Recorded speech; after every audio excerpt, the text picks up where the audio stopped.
So without livestock grazing, we wouldn't have the chalk grassland because it would very quickly scrub over.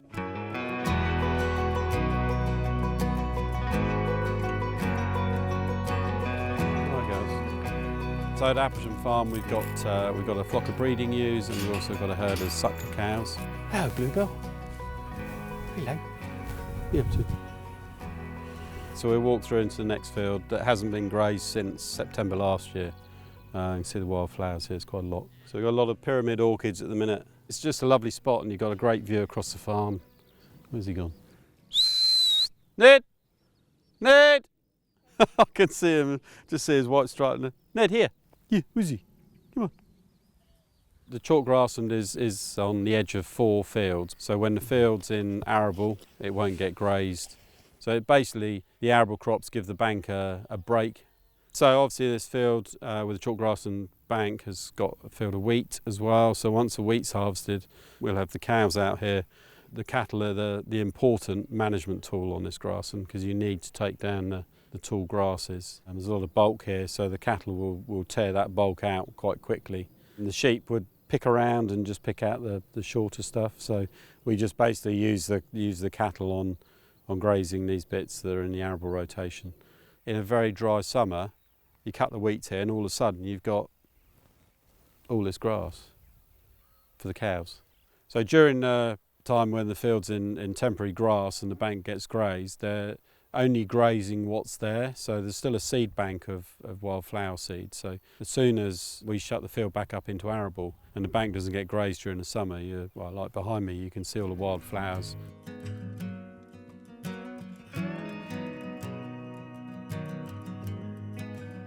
They can be quite hard to find. It depends on the day. My name is Annie Brown and I'm a 3rd generation farmer on the South Downs.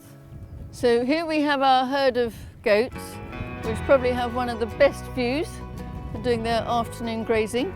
We've opened up some of the areas and now we are managing it with a mix of cattle and sheep and goats. Each of them has a different role to play in the management of the chalk grassland. Chalk grassland has the accolade of being the rainforest of Europe. If you were to throw a quadrat down on a bit of well-managed chalk grassland, you would find a huge number of species. Without the grazing, we wouldn't have that.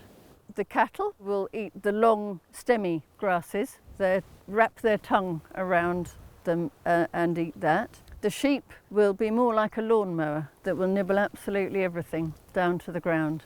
The goats have a different mouth, a different habit, and they browse the shrubby stuff rather than eating the grass. We have for a number of years been having a programme of scrub clearance up here, both with our remote flail and also manually.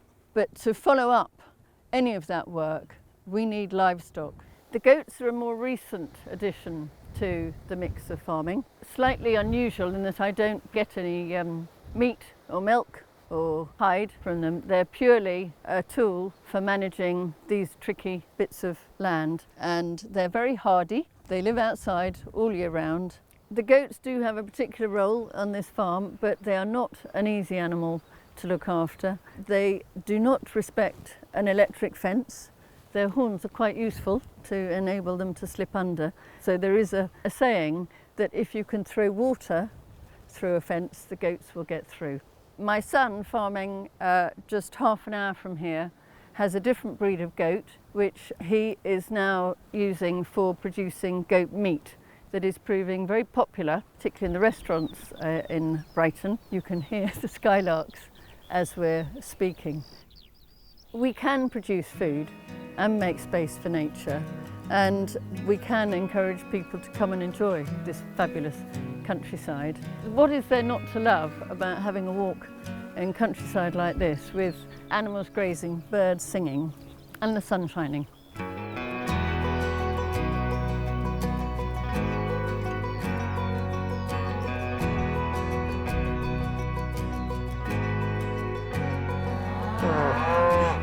Like that, having had sheep in the past, it's very interesting how their different grazing styles impacts on the grassland. Sheep are selective and they nibble whereas the cattle are non-selective. They kind of mooch around, they wrap their tongues around, kind of taking whatever's there, but they won't necessarily go for certain species like the orchid there, whereas the sheep would, which can be of benefit because they'll also keep the ragwort at bay. The other thing which I'm sure must be of huge benefit is to the animals, just eating so many different things. I always find when I move the cattle into a new cell or paddock, sometimes they go straight for the hedgerows, like over there. Others just put their head down and start grazing. And they'll lift their heads up and they've got a whole mouthful of grass and all kinds of different grasses.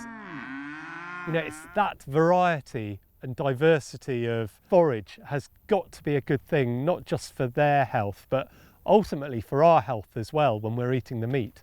You know, 10 years ago, I very much saw wildlife on the edge of the fields, and then more recently I've come to realise that the life is kind of under our feet in the soil is just as important. I'm noticing an increase in diversity on the farm. More insect life, more bird life, more grass species, more wildflowers.